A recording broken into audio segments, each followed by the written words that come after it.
That was really, I learned a lot. That many people are buying comics? Generic intro and the duck goes me here, back with another One Piece related video. Today we're reacting to the appeal of One Piece. We're to start by Super Eye Patch Wolf. The original video will be linked down below in the description. You know, check that out. Also my food reaction and my gaming channel as well. Oh man, so a lot of people were commenting on last week's video, which was the opening reactions to the opening 17 through 23 and the special 1000th episode opening. You want to check out that video? I'll leave it right up there. Also linked down below in the description. And you all been super helpful in the comment section. I read every single comment and I respond to a lot of them as well, so you know I'm reading your comments. So I've been learning a lot about One Piece through the comment section. You all the videos and the openings, and it's been awesome. People have been telling me about this. There's another video talking about the devil fruit, talked about like how the different effects, and I'm really interested in that as well. Also, shout out to the patrons. I wouldn't be able to do this if it was not for them. They get the videos a day early and allow me to not have a paywall on the channel, which is really, really important to me because I'm here to make you smile, not make you pay. Like all those One Piece opening videos, I didn't make a penny from them because they all got copyright claimed, and I'm okay with that because I'm here to make you smile, not make you pay, and I have patrons for videos they get copyright claimed. So shout out to them, shout out to everybody who watches these videos. I hope that you're subscribed so you don't miss it. I'm definitely interested in One Piece, to say the very, very least, but I'm super excited to learn about this and learn about the appeal of One Piece because there's so many appealing reasons to watch One Piece. Let's go ahead and jump into it though. Also, y'all told me there's one person that wrote One Piece. Ominous shadow cast across this channel. You see, I don't know the channel. As a YouTuber, I'm generally known for four things: my long, in-depth videos, my love of all things shonen, my utterly flawless spelling, and my absolutely perfect pronunciation of the Japanese language. And the problem with those two is that at some points it means that I need to do a video on the series One Piece, which is fine. I like One Piece quite a lot, in fact. But the issue comes from how insanely long the series is, currently residing at its 833rd chapter. That's it? The staggering breadth of its world, which, according to the One Piece wiki, has currently 866 named characters. I know because that's where y'all get the number from. It took a long time. So how does one talk about such a massive series like One Piece? Well, the answer that I've come to, at least, is the same way that one devours a whale. And that is piece by piece. Do you devour a whale? Piece. Oh. There's the exit. And so, what I don't know these guys. Yeah, there's the alcohol on the table. Rather than go straight into a full-blown why you should watch/read, which, don't worry, we'll get to, is to first put out a shorter video covering what I consider some of the broader structural aspects of One Piece, which will then free us up and allow us to take a much deeper dive into the characters and themes later on. So with this in mind, Luffy's insane. Please sit back, relax, and consider this an Brooke's my favorite, with the main course still to come, and let's discuss the appeal of One Piece. Also, it's Chopper, not Tony. It's just Chopper. People got mad. I first encountered One Piece in 2006 on the UK television version of Toonami, and unbeknownst to me at the time, what I was watching was the infamous 4Kids dub, which would become well known over time for its questionable translation and excessive amounts of censorship. And despite these factors, I really came to enjoy the adventures of Nami, Zoro, and of course Luffy. The series had a unique playfulness to it that made it stand out from other more stoic series I'd seen up until this point, like Bleach and Dragon Ball Z. And even in the show's more dramatic moments, there was always a tremendous amount of fun to be had. Of course, as I watched the imaginative pirate adventure on my parents' old TV, what I was completely unaware of was what a world-shattering phenomenon I was actually dealing with. That revelation would only strike me several years later, when, on a trip to Japan, it became obvious what a massive deal One Piece actually was. Around every corner in every shop seemed to lie another new piece of Straw Hat Pirate merchandise. There's a town that has statues of them. Luffy and his ragtag crew were everywhere on everything. One Piece branded bread, One Piece bath salts, even entire One Piece branded shops. It was incredible to What? see how what I thought was a simple show Why is about it written in pirates English? utterly dominate the mass consciousness of a single country. The closest thing I could liken it to was the Simpsons mania of early 90s America. I haven't seen The This Simpsons. was, of course, before I started looking into things like global sales figures and weekly shonen rankings.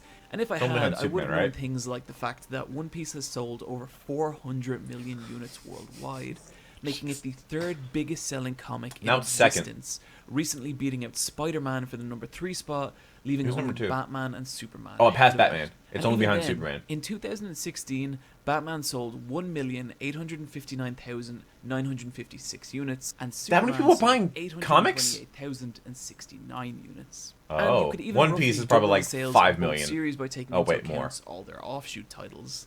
And it still wouldn't even come close to the No, 12 million in sales that One Piece sold that same year.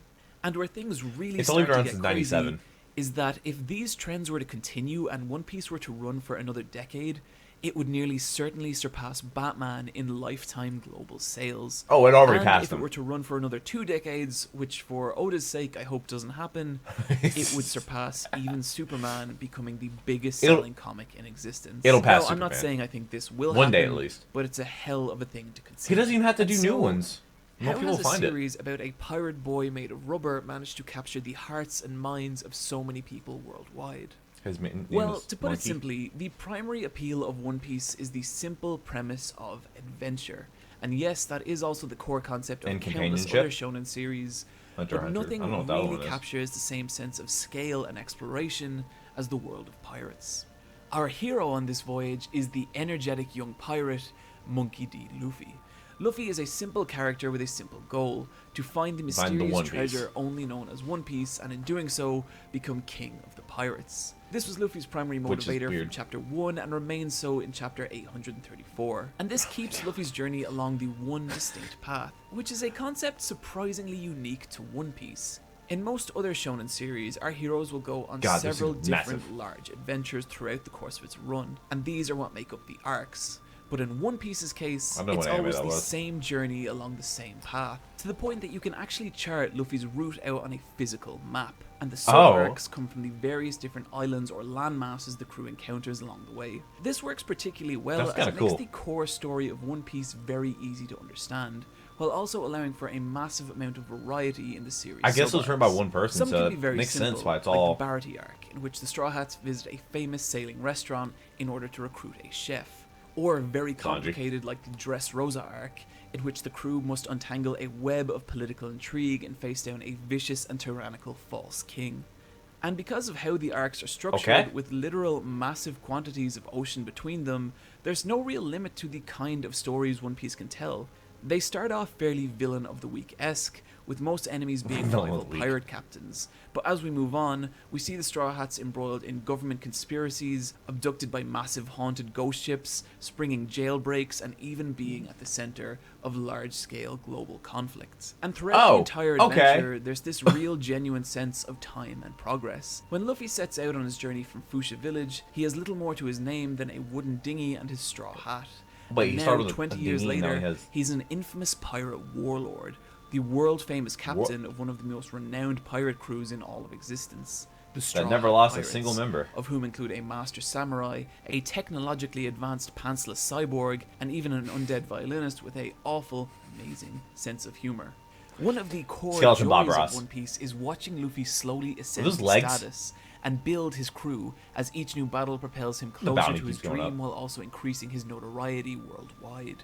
It's not ever a story you could accuse of moving quickly, but it is always moving. It's gonna be I a think sad it's only day you when look back that you see it how ends. far Luffy and his crew have actually come. Of course, the success of an adventure series is largely dependent on the world the adventure takes place in, and this is another area where the series Wow. shines. One Piece's world, to put it simply, is the largest, most intricately detailed and well thought out of any of the long-running shonen series. 1,000 episodes. Which may not be obvious from the offbeat cartoonish designs of Oda's artwork, but make no mistake, this is a world of layers with its own government, economy, cultural and racial divides, with many, many different factions, all of whom have their own philosophies and motivations. While Oh, Luffy that's and a his neck crew are right there. often at the center or at least involved in large-scale global incidents, the world also progresses entirely separate to them, Major plot incidents completely separate from the Straw Hats are common, and when they do occur, they reverberate throughout the world on such a scale that it drastically affects the so they don't lives just of follow every them? character in it, such as Porticus D. Ace's showdown with Blackbeard that resulted in the Great Summit War. It always feels like there's a larger picture in One Piece, So and this depending canon's on the not light. global political climate of the time, Luffy and the Straw Hats' allies and enemies can switch from arc to arc, giving the world this intriguing, mustache. ever-changing dynamic. And so One Piece's world succeeds on a grand scale. But what may be belt. even more impressive is the characters that Oda has filled it with. What at first can seem like a cartoonish gag character can, through Oda's storytelling, become a portrait of life at its cruelest and most tragic. And this information is often delivered through weighty flashback stories, in which we're taken through the key moments of a character's life. And while a badly used flashback can utterly kill the momentum of a series, Oda uses them in such a way to give his characters weight, grounding, and motivation that otherwise just wouldn't be possible. Like, seriously, you see this dumb-looking idiot in a diaper? This is Senor Pink, and this guy has a backstory that is absolutely heartbreaking. And upon hearing it, it completely changes everything about how you see him. Moving swiftly along. Actually, no, wait, no. Oh, yeah, but tell me. I know some of you out there don't believe me, so we're gonna prove it. Let's do Prove this. Senor Pink started out his adult life as a member of the brutal Don Quixote crime family, where his days were frequently filled with criminal activity and brutal violence. Until one day, in the pouring rain, he met a woman who he immediately fell in love with. They got married, had a child, and for a while at least, everything was perfect. Smoking around the child. Except that Pink was still involved in the Don Quixote family, which he hid from his wife for fear that she might leave him. One day he's called away on a secret mission and disappears for an entire week, and upon returning, discovers that the day he left, his precious son had passed away, and now his wife, furious and heartbroken, demands an explanation, and he tells her everything, at which point she demands he stay away from her, rushes from home in the rain, before getting into an accident that leaves her in a vegetative state. Pink, devastated by the events, visits her every day in hospital, until one day, on a whim, puts on a bonnet reminiscent of their son in an attempt to entertain her, and miraculously, she cracks a small, delicate smile. And so, for the sake of seeing his wife smile, he continues to dress more and more elaborately, even enduring the ridicule of everyone around him. Years later, his wife too has passed, but he still dresses this way out of remembrance for her. I would stop, and of his my dude. Son. And so, I would stop one at that of the point. silliest looking characters in One Piece actually has legitimate character motivation for dressing this way. And in justifying this, he becomes an actual grounded, tangible character. What really gets me here is that this is one tiny, inconsequential character in One Piece's world. And yet still, Oda manages to imbue him with a sense of depth and grounding many writers fail to give even their main protagonists. And that's to say nothing of the amazing job Oda's done in establishing the main major heroes and villains of One Piece's story. Having so many characters with such fleshed out histories and motivation is the primary factor that makes One Piece's worlds feel so vivid and alive, and makes each individual character feel like a true story in their own right. The last thing I'd like to talk about with One Piece is also one of its least tangible elements, and that is the creativity and imagination that's gone into it. There's always a sense that when reading One Piece, Oda himself is enjoying the world and characters more than anyone. It can be seen in the new and creative ways Luffy uses his at first seemingly limited power. It can be seen in the bizarre visual design of many of the world's inhabitants and the camaraderie that takes place between the Straw Hats, and even in the ever-evolving unique structure of Oda's story arcs. He always seems like an author not striving to hit a deadline, but an artist creating a world and story distinctly of his own vision. This is something we're going to dig a lot deeper into in a future video. Has he had the same publisher the entire time? Trust me, simply no one writes a story like Ichiro Oda. So with all that in mind, where should you start? Well, the obvious answer is page 1, chapter 1. The manga is for the most part a fantastic read, but I understand people's reluctance to get into it given its insane length. And the anime comes with many of its own issues too, such as a weak production run and masses of filler. But if you're curious to know if One Piece really is for you or not, or even if you just want to dip your toe in, allow me to present a different option. And that is the fantastic One Piece Movie 6, Bara no Matsuri and the Did someone tell me about that? Directed by Mamoru Hosoda of the Digimon movie The Girl Who Leapt Through Time and Summer Wars, the movie encapsulates in a digestible 90 minutes everything that makes One Piece as a series so much fun, on top of having some absolutely gorgeous animation and character designs, and one of the darkest and hardest right turns I've seen in any film for a while. It requires basically no prior knowledge of One Piece or its world to enjoy, and I think even if you have zero interest in One Piece, seeing one of Japan's most talented directors put his own unique spin on the world of pirates is absolutely worth checking out. He looks pissed. Guys, that's going to do it for my intro into One Piece, and there is still a ton more we need to talk about. I feel like the intro to One Piece should be like a couple hours long. Oda's unique visual aesthetic, and what cursed fruit he ate in order to actually be able to constantly produce a manga of such quality.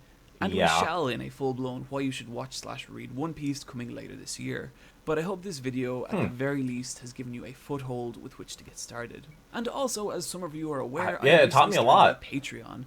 So if you I also have Patreon. Well, I was gonna have a paywall on the channel. With all these beautiful people a lot of my right videos here, get copyright claimed, so I make over nothing to from it. Patreon.com/supereyepatchwolf, where you can kick in $1 or $2 to help out with the creation of future videos. And also, if you enjoyed my video on fight scenes from last week, my patrons get then videos a day early. Check out YouTuber Nino's video on the same subject. He does a great job of breaking down fights into 3 distinct areas. And hey, he's also a wrestling fan, which makes him good in my book. In the meantime, you can of course find me on Twitter at @eyepatchwolf, or come hang out with me and the Boss Rush in the Let's Fight a Boss video game podcast. The what? I will be back soon with another video, but in the meantime, guys, as always, take care of yourselves, and I'll see you next time. Yeah, definitely take care of yourselves. Oh, man. That was really... I learned a lot there. That was really good. And yes, I read all your comments, leave some down below. And that's where I learned a lot of things about One Piece is from the comment section. Because the openings don't teach you a lot, but the comments certainly do. Because you all are very passionate about these videos. If you want them there, like I said, the Patreon. And you can just subscribe so you don't miss it. I would greatly appreciate that as well. You don't have to give anything. The fact they're here still means a lot to me. Oh, wow. That was cool. I like that. That was, yeah. Dude, man, that one character, the dude that dressed like a baby. Like... just being, like, hoping that she, like, snaps out of it and stops, like, you know, being in a vegetative state. Like, the fact that he got any emotion out of her. Oh, it's so heartbreaking. Oh, dude, what? That's just one character. Oh, God. And there's so many, like, animes and stuff I've never seen. I've never read any manga or manga. Ever, actually, I don't believe. So... yeah, this is like an entirely whole new world for me, pretty much. I have reacted to Dragon Ball Z Abridged. I've never seen Dragon Ball or Dragon Ball Z or Naruto or any of those. So, oh man, I look forward to reading your comments, and definitely stay tuned because I think the next video might be the Dragon Fruit video because I'm really interested in that. But I hope to see you there, and I hope you have a great, wonderful rest of the day. But until next video, take care and cue the music.